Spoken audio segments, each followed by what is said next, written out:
Hi there, everybody. It's Adam Bushnell, the author. Thank you so much for joining me for the next chapter of our book, Quests in Epica. This is Chapter 7.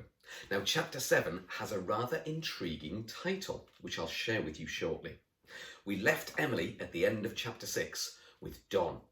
And Don had just chased away a man-eating horse, well, a girl-eating horse called the Mare of Diomedes. He had a saucepan on his head, a baking tray in his body, and a big spoon in his hand. But at that moment, Mrs. Hackingbottom, Emily's teacher, walked out of her house and saw Emily and Don, and she wanted to know why Don was dressed so strangely. So let's find out what happens next. The title of this chapter is Still No Explanation, even though it's Chapter 7. What kind of a chapter title is that? Actually, it's not intriguing, it's just frustrating. Let's find out what happens anyway. Well?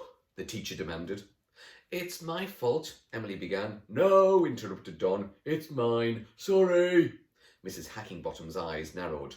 Are you wearing kitchen equipment? She demanded. Well, yes. He's a chef, blurted Emily. She seemed to have surprised herself. Yes, he's a chef, she repeated, as if confirming inside her own mind. He's here to make you a special lunch, but he's early. That was what the noise was about. I was telling him off for being so early. And for forgetting the ingredients, added the old man.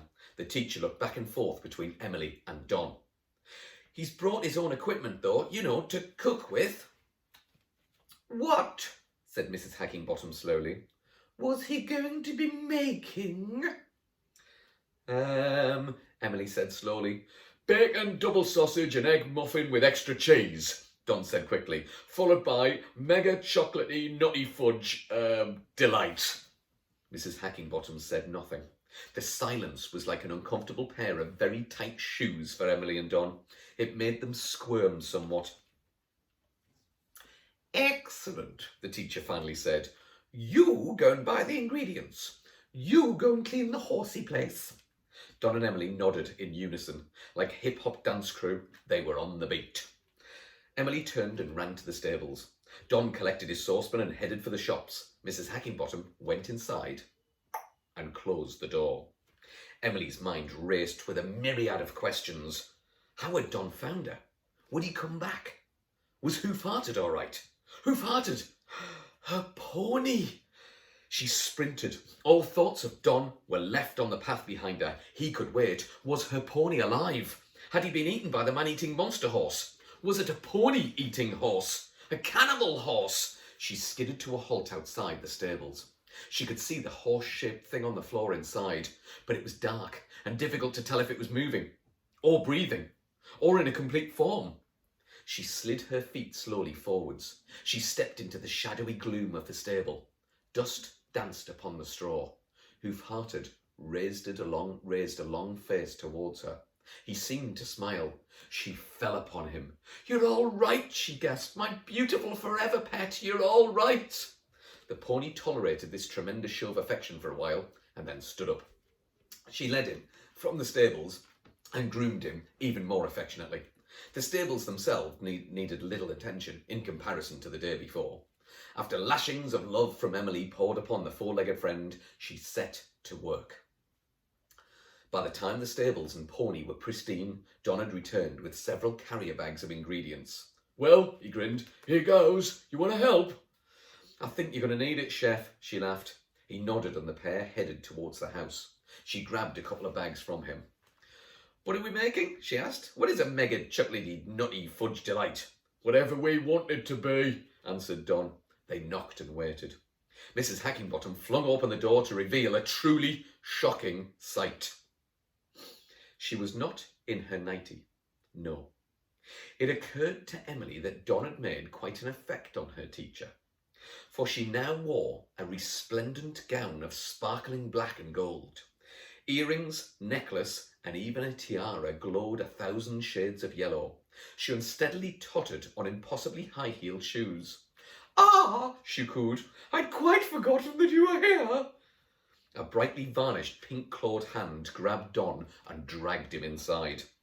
Emily took a step forward, but the door was promptly slammed onto her nose. She stood for a few moments, then finally shrugged and went off to see her pony. A few chuckles were subdued in the wait for Don to return. Poor old man. What on earth was going on in there? She sat upon the hay with Hoof-Hearted's head upon her lap and told him stories. A couple of hours later, and Emily heard the front door open. She stood and walked around to see Don smiling and waving. Well, I must be going. Enjoy the rest of the dessert. Sorry I can't stay. I've got another catering job. I promise I'll be back. Oh, promise you will, Mrs. Hackingbottom said dreamily. You're welcome. Any time, day or night. She fluttered her eyelashes at this point, and Don visibly shuddered. He grabbed Emily and then roughed down the track quicker than Usain Bolt on a train. What happened? Asked Emily. She likes my cooking, Don answered grimly. I've got about a gazillion questions. I know, nodded Don. It's a long bus ride back. I promise to tell you everything. Emily took his hand and the pair walked to the bus stop. End of chapter 7. I hope you enjoyed that. We're going to find out in chapter 8 all about, well, Don's secrets. He really is quite a mysterious man. He turned up. He knew about the Squick Habit. He knew about the Mayor of Diomedes. Where did the Squick Habit go? Why was Don wearing a cooking pot, and how was he so good with a spoon? Why is he so fast for such an old man? These and many questions will be answered in the next chapter when you join me again here on the Adam Bushnell YouTube channel. In the meantime, I would love to see your pictures of Mrs. Hackingbottom. That would be amazing. If you would like to illustrate a picture of Mrs. Hackingbottom in her resplendent gown, complete with her tiara, I would love to see it. And you can send it to me either through my website, drop me an email, or get in touch on Instagram, Facebook, Twitter. And remember to like and subscribe. Get ready for the next chapter of Quests in Epica, coming soon.